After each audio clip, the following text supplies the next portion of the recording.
52분입니다. 이거 같이 한번 풀어볼까요? 문제 자체는 아마 어렵지 않았을 것으로 생각이 되는데, 자, 자료 수집 방법 A, B의 일반적인 특징에 대한 설명으로 옳은 것을 골라달라 라고 했습니다. A, B가 뭔지 한번 찾아봐야겠죠? 갑은 고등학교에서 실시하는 문화예술교육 프로그램이 학생들의 문화적 삶의 질 향상에 기여하는가를 확인하기 위해서 300명을 대상으로 설문조사를 했대요. 다 나왔네. 이거 뭐예요? 그렇죠. 질문지법이죠. B 보겠습니다. 을은 다문화 정책의 실효성을 검증하기 위해 결혼 이민자 2명, 이주 노동자 2명과 깊이 있는 대화를 나눴대요. 대화 나눴으니까 면접이겠죠. 그래서 A, B는 각각 질문지법, 면접법이 되겠네요. 자, 1번 보겠습니다. A는 B와 달리 비구조화된 자료 수집 방법이다. 자, 복습 잘했나 볼까? 비구조화되었다라는 것은 뭐가 안 정해져 있다는 거예요? 순서와 내용, 그렇죠. 순서와 내용이 정해져 있지 않다는 거죠. 그러면은 둘 중에 얘에 해당하는 거는 뭐예요? 그렇죠. 면접이죠. 그러니까 A는 B와 달리가 아니라 둘이 순서가 바뀌었네. 틀렸습니다. 그렇죠? 순서와 내용. 응답자의 반응에 따라서 조절할 수 있는 건 면접이었죠. 2번 보겠습니다. A는 B에 비해 수집된 자료의 통계 처리가 용이하다. 통계 처리가 용이하다는 것은 양적 연구에서 주로 쓰냐는 질문이 되겠네요. 자, 그러면 둘 중에 양적 연구에 쓰이는 거 뭐예요? A죠. 그러니까 이거는 2번이 정답이 되겠네요. 오, 이렇게 빨리 정답이 나오다니. 3번 보겠습니다. A는 B에 비해 자료 수집 과정에서 연구자의 유연한 대처가 용이하다. 자, 유연한 대처라는 말도 자주 나오는 말이었죠. 유연한 대처라는 것은 응답자의 반응에 따라서 순서와 내용을 조절한다는 뜻이었죠. 비구조화랑 결국 같은 말입니다. 그러니까 얘도 반대로 쓰여져 있는 거죠. 그래서 틀렸죠. 이거는 비구조화랑 같은 말이다. 자, 4번 볼게요. B는 면접법인데 A와 달리 주로 양적 연구에서 사용된다 라고 했습니다. 자, 양적 연구에서 사용되는 건 둘 중에 A죠. 그래서 틀렸고요. 5번 볼게요. 제가 5번 때문에 여러분들한테 이거 같이 풀자고 했던 겁니다. 5번 보면 B는 A와 달리 자료 수집 과정에서 연구 대상자와의 언어적 상호작용이 필수적이다 라는 말이 나왔어요. 자, 언어적 상호작용이 필수적이다 라고 했어요. 연구 대상, 내가 직접 데리고 연구를 하는 사람들이랑 언어적으로 상호작용해야 된대. 언어적 상호작용이라는 것은 상호작용을 하는데 뭐를 매개로 상호작용한다는 거지? 언어를 매개로 상호작용을 한다는 거죠. 그러면 언어적 상호작용에는 예를 들면 어떤 게 있냐? 우리가 지금 하고 있는 것처럼 대화가 있죠. 제가 질문하면 여러분 답변하잖아요. 언어를 매개로 상호작용하는 거죠. 또 문자를 통해서도 할 수 있어요. 글자를 통해서. 예를 들어 내가 여러분한테 편지를 써서 여러분 줘. 그럼 읽어요. 그런 것도 가능한 거죠. 그래서 언어적 상호작용이라는 것은 직접 대화를 통해서도 주고받을 수 있고 문자를 통해서도 주고받을 수 있습니다. 그럼 다시 문제로 돌아가서 지금 면접은 질문지와 다르게 언어적으로 상호작용이 필수적이냐라고 물어봤죠? 자, 그러면 질문지는 얘들아 언어적 상호작용 꼭 해야 되는 거니? 안 해도 되니? 해야 돼요. 그렇죠? 내가 질문을 하고 걔가 어딘가 체크를 하려면은 글을 읽고 답을 해야 되는 거잖아요. 그러니까는 질문지 언어적 상호작용 해당하는 거죠. 그 다음에 면접은 어때요? 대화니까 당연히 언어적 상호작용 하는 거죠. 그래서 언어적 상호작용이 필수적이다 라고 하는 말은 자주 나오는 말인데 결국에는 면접과 질문지 모두가 다 해당하는 내용이다 라는 거 기억을 해주시면 되겠습니다. 외울 필요 없어요. 그냥 생각을 하면 돼. 면접은 대화니까 필요한 거고 질문지는 글자를 보니까 필요한 거고 알겠죠? 이렇게 두 개. 하나만 더 해볼까 얘들아? 반면에 언어적 상호작용이 뭐 쓰기만 하면 이렇게 잘 안 나와. 승질나 정말. 언어적 상호작용이 반드시 필요하지 않은 경우가 있거든요. 여러 가지 경우가 있지만 그 중에 가장 대표적인 거 내가 연구 대상자랑 꼭 대화 안 나눠도 돼. 그런 자료 수집 방법 뭐 있을까?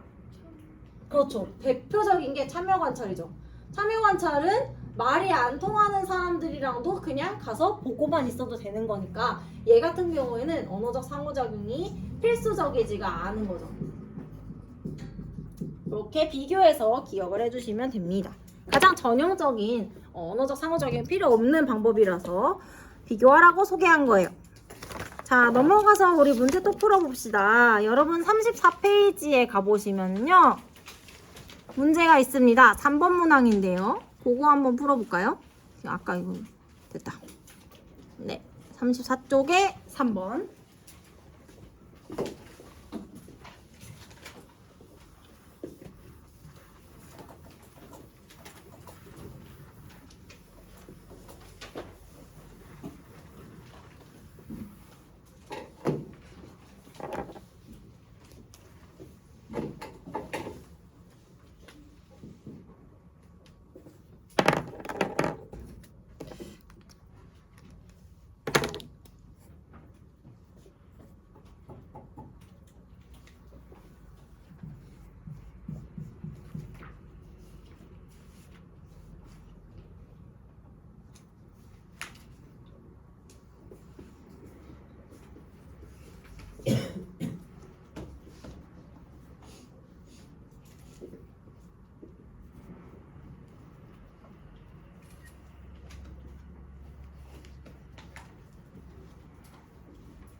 아름다운 산. 빌려서라도 책을 가져오면.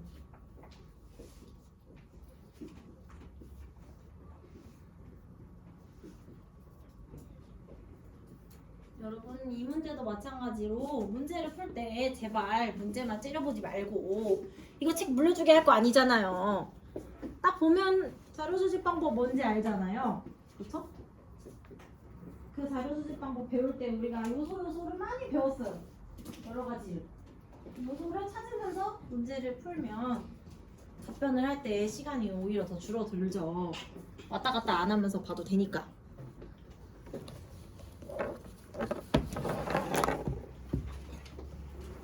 지금 59분이라서 우리 3시 1분쯤에 같이 맞춰보면 좋을 것 같습니다.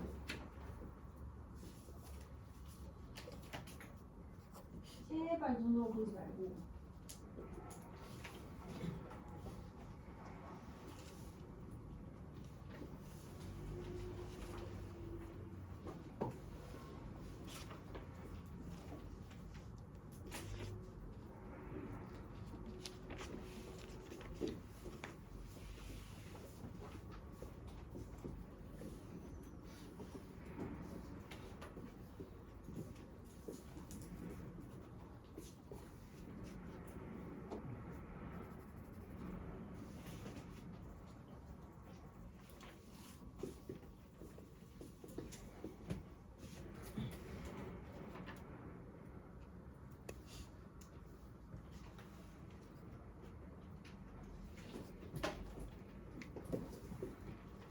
셋이니까 이제 1분 남았네요.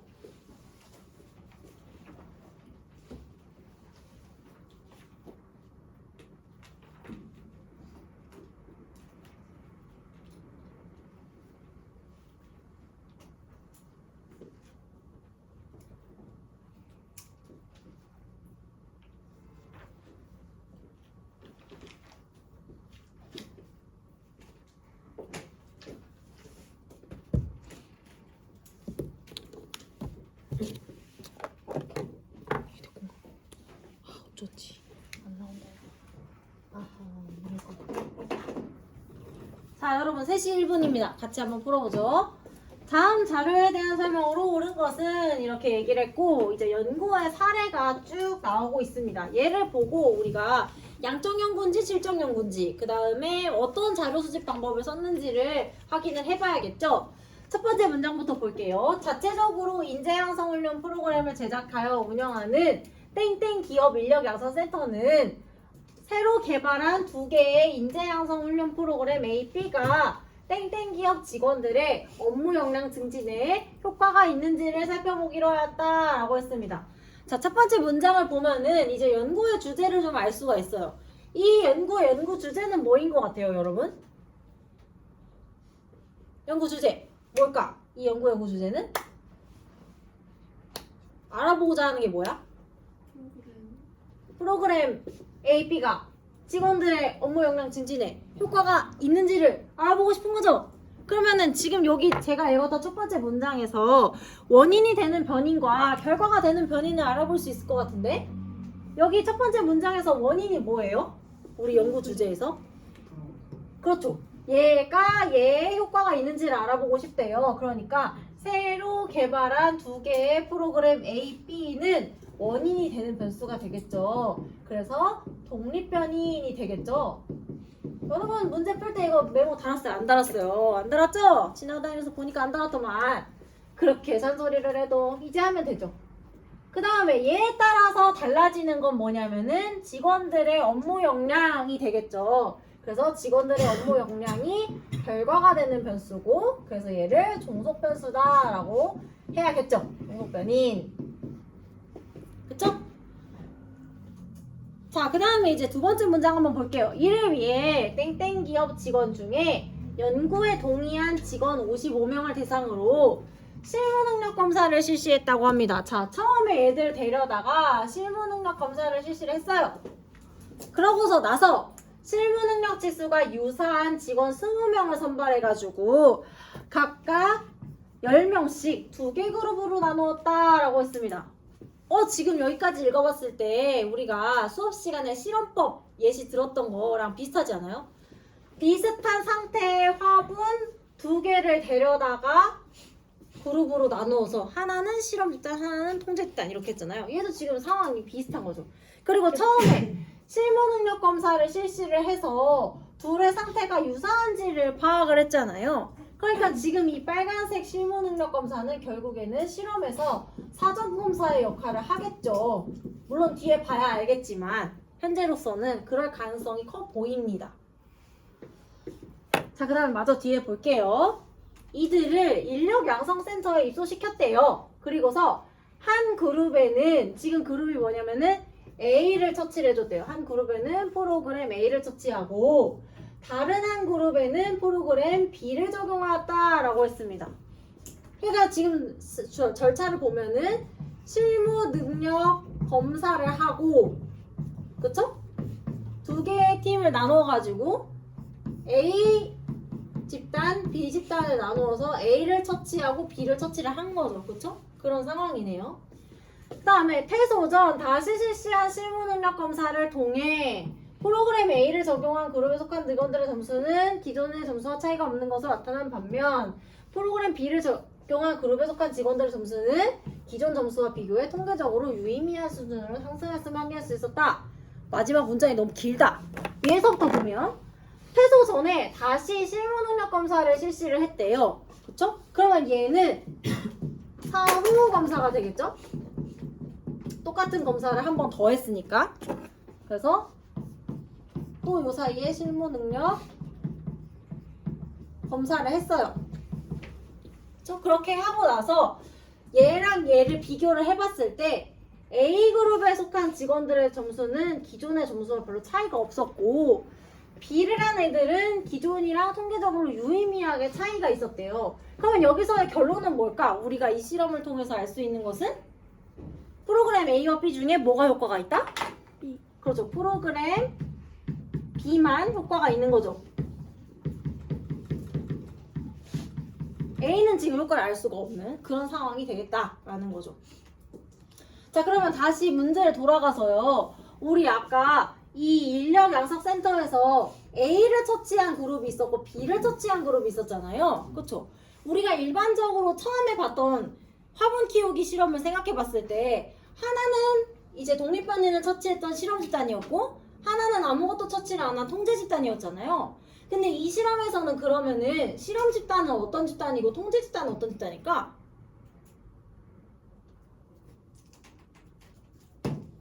실험 집단과 통제 집단이 각각 어디일까?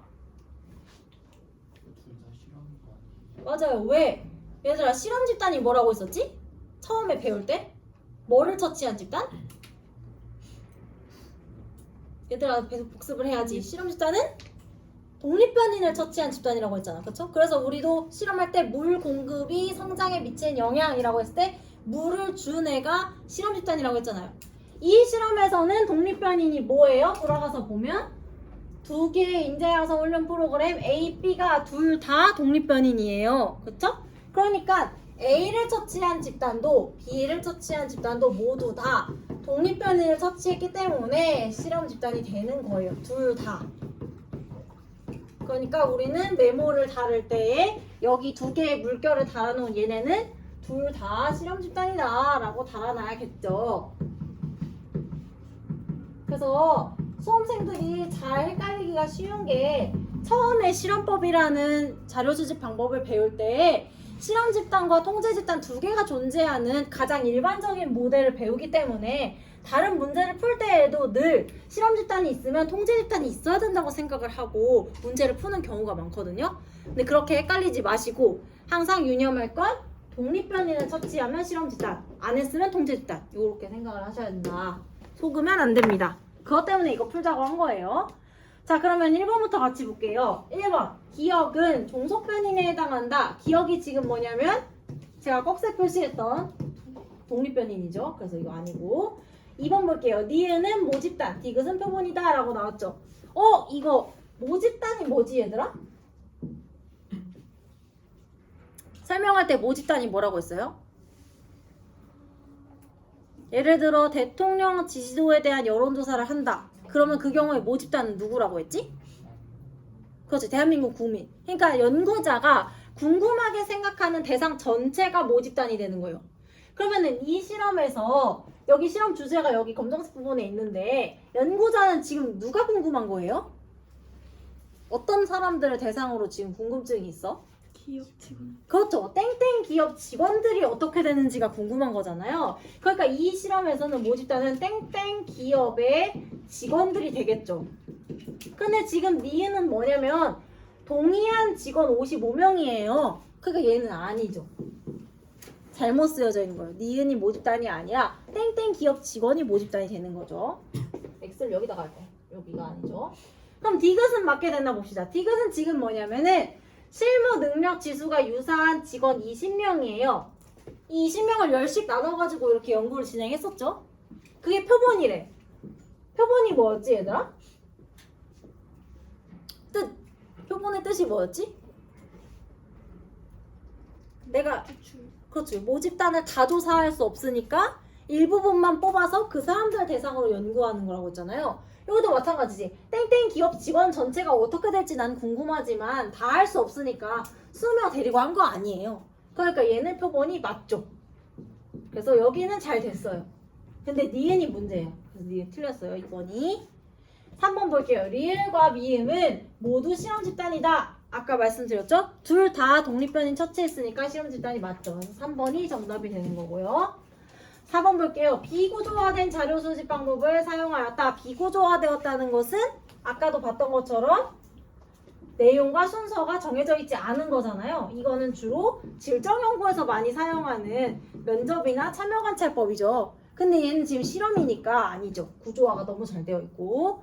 5번 볼게요. 방법론적 이원론을 전제로 하는 연구다. 방법론적 이원론이라는 것은 사회문화 현상을 연구하는 방법과 자연현상을 연구하는 방법이 다르다는 거고, 이것도 마찬가지로 질적 연구에서 주로 주장하는 내용이기 때문에 양적 연구인 실험법에서는 해당되지가 않는다. 3번이 정답이 되겠죠. 그래서 이 문제를 같이 풀자고 했던 이유는 여러분 아까 말했던 것처럼 2번과 3번 보기 때문에 그렇습니다. 특히 3번 보기 속지 마시고요. 이런 문제가 많이 나옵니다. 자, 이거 힘들어 죽겠네. 자, 오늘은 여러분도 피곤하고 저도 피곤하니까 여기까지 하고 다음 시간에 그 연구 태도 나가도록 할게요.